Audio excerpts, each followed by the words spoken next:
मंदोखेल साहब, law and order situation from Karachi to Khyber बनी हुई है।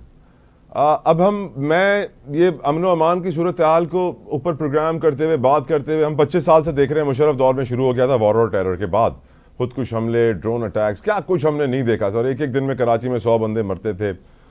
मेरा सवाल आपसे यह है कि पहले तो हमारे इसाक डार साहब की आज की स्टेटमेंट थी, इंटरनेशनली वो ये कहते हैं कि पाकिस्तान में दहशतगर्दी की असल वजह अफगानिस्तान है। मंदोखेल साहब, क्या आपको लगता है कि सिर्फ अफगानिस्तान ही वजह है और कोई वजह नहीं है, या वो कहते हैं अफगानिस्तान वजह है या पीटीआई वाले वजह हैं जिन्होंने दहशतगर्दों को छोड़ा, वापस निकाला, जेलों से मुआहदे किए? आप क्या समझते हैं सर?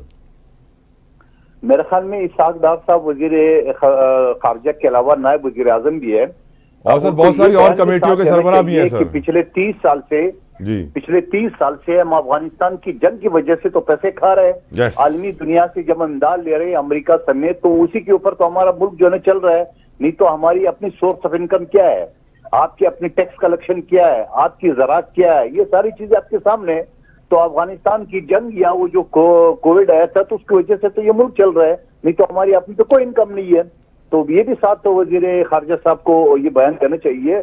और यकीनन ये सारी चीजें जो हमने पंगा ले ली है 1979 के रूस के इनकलाब के बाद या अफगानिस्तान पे कब्जे के बाद, तो उसके बाद तो सूरत-ए-हाल यकीनन मैं कबाली इलाके ज़ोब करने वालों, हमने कभी वहां पे चाकू नहीं देखा था, पिस्टल नहीं देखा था उस जमाने में जब कबायली इलाके थे। आज आपका ये समझ लो कि मैं अभी पिछले दिनों बलूचिस्तान आ रहा था, आप यकीन करेंगे जब मैं हब कराची के जो एंट्री शहर है वहां दाखिल हुआ तो मुझे पता चला कि ये हम पाकिस्तान में आ गए।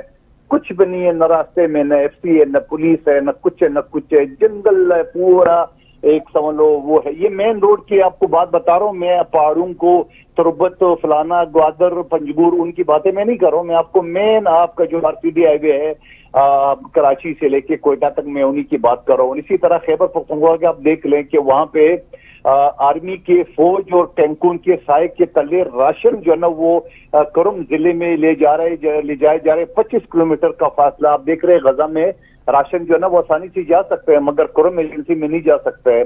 वहां पे बनू जेल जो तोड़ा गया आपके सामने कि एक फायर नहीं हुआ, एक ताला नहीं टूटा, 400 जो ना वो दहशतगर्द लेके गए और महफूज जगह पे पहुंच गए, टेलीफोन कर लिए मीडिया को, हम खैर खैरियत से पहुंच गए।